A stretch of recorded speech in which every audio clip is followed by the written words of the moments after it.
Yan yung tawag sa akin guys, yung balimbing. Yan, ginabonsay ko yung balimbing. Yan.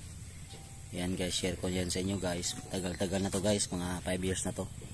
So yan ang ginagawa ko. Ginabid ko siya, pinapaganda ko siya para maganda siya tingnan. Yan o yan.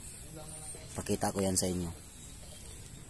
Kasi malaki na yung puno niya. O, tingnan nyo. Parang forma na to. Yan.